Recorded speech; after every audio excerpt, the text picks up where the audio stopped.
Hola, hola! My name is Ramon, cosmetic formulator, licensed esthetician, world traveler, and today I am here in my hotel room in Orlando getting unready with me and kind of showcasing you the products that I really resort to when it's really hot, muggy, and my oily skin is going through it, and the products that just, again, the theme of the month is products that keep my skin in check. So I am post-shower. I didn't wash my hair. I don't wash my hair every day.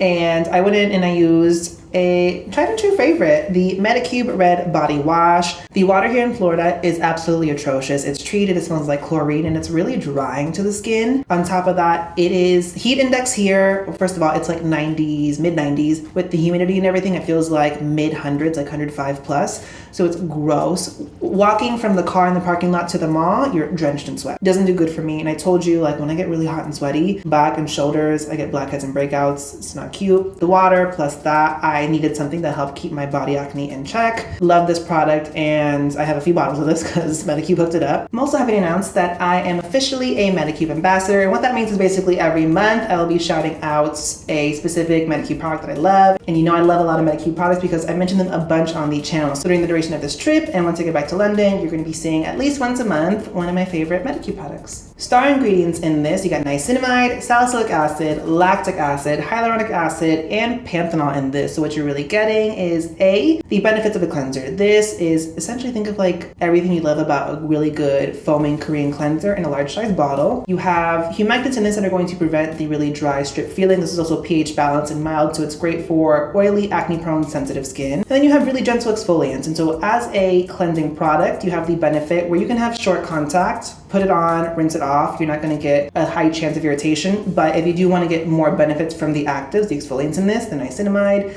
the lactic acid, the salicylic acid, just leave it on your body for a little bit. What I usually do is I'll get in the shower first, lather up, especially like my shoulders, my chest, my back, and let that sit for a minute. I'll like step out and like do my face or something. And in the 1 to 3 minutes it takes me to do that, I'll come in, rinse it off, and that is a gentle but adequate exposure to the ingredients. And if I can use this every day, it helps to really keep things monitored. So huge package. This is the brand new bottle I bought for this trip. After this, I'm going to be in LA, so this is just going to be a very consistent theme to make sure the body is as good as the face. So now that I'm out of the shower and the body is all good and cleansed, it's time to take care of the face. Today, I'm only wearing some sunscreen. Generally, if I had applied and reapplied or I was wearing makeup, I would double cleanse. Today, I'm not going to do that. I'm just going to go in with a good solid first cleanse, and for that I'm going to be using the Stratia Velvet Cleansing Milk. To me, this is a good general everyday cleanser. It's a good one and done cleanser if I'm not wearing a lot, just because the surfactants in this are adequate enough to really break down light makeup or light sunscreen. I am overly exfoliating right now just because I got to keep this congestion in check.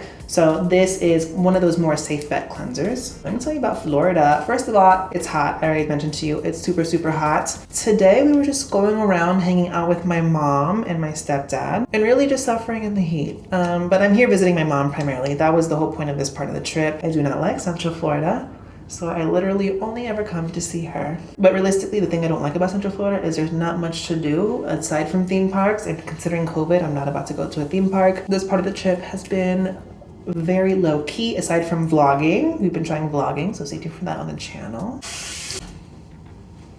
So next, obviously, pore care is a big thing for me, as I keep mentioning all the time. I am starting to see a little bit of congestion, especially in this part of my face. So I'm going to be going in with a BHA. Today I'm going to be going in with the Paula's Choice 2% BHA. Everyone loves this. It's a really nice product. I prefer something like this that's just a little bit more hydrating. To me, I don't get a good punch of that hydration like I do from the Naturium one. This one my boyfriend just packed for us. So I'm going to be going in with this, really focusing it in my T-zone. Again, essentially I have a whole arsenal of like BHA, AHA products for this kind of thing, just because I need that. My skin really benefits from that, and especially in these kinds of climates.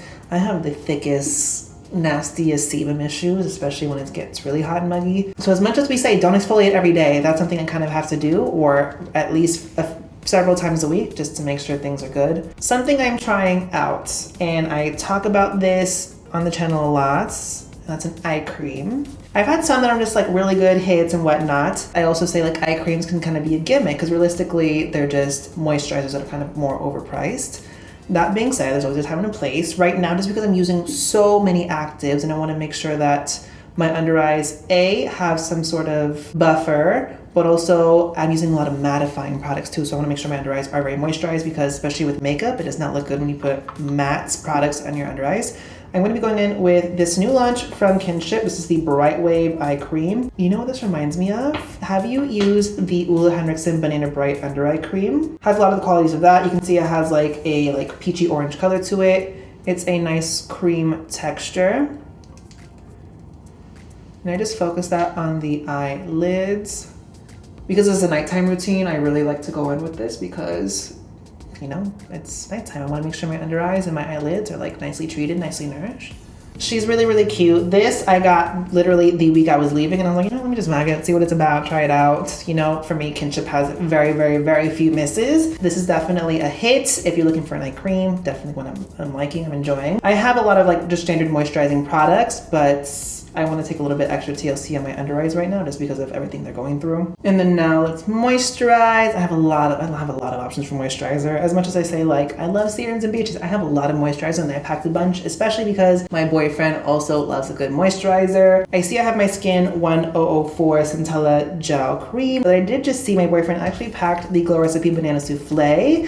And I'm gonna go in with this instead right now, just because I want a little bit more going on for my moisturization. My skin is feeling just a little bit more parched than normal. I attribute that to a lot of exfoliating and also just the kind of climate right now. The water, again, it's not my favorite kind of water. And I feel like when I'm in Florida, my skin just gets really tight. I'm gonna start with layering this. I appreciate the fact that this is an actually really nice moisturizing texture, but it's still lightweight. You have like that whipped texture to the product. I just wanted to go with the banana souffle because the banana itself, plus the addition of magnesium, have minerals that are really good for rebalancing and restoring the skin, along with Centella as well, which we love to see. So for me, that's just really helping to repair, re-strengthen a compromised moisture barrier, rebalancing the skin, as well as providing some really nice anti-inflammatory benefits. And then I actually will be sealing all that in with an oil. I love a good oil. And I'm going to be using the Fortify from Stratia. With this, I'm just going to be taking a few drops in my hands. And with an oil at night, this is something I'm pressing into my skin, my lips, and then whatever's excess I actually run through my hair. And again, just because of how the water is here, and I'm not washing my hair every day either, and I'm trying to rely on a lot of leave-in conditioners, but the oil just adds an extra layer of sheen and shine that just makes my hair look really good. But with that is my nighttime skincare routine here in Florida. This will get switched up, especially as I transition into the drier LA weather. But let me know down below in the comments, what are some holy grail products that you resort to when you are traveling, especially in this kind of weather? Leave those down in the comment sections. Make sure you hit the subscribe button, notification bell, so that you know when I post more skincare, sunscreen, and fancy related content on my channel. Give the video a thumbs up, and thanks for watching, guys. Bye.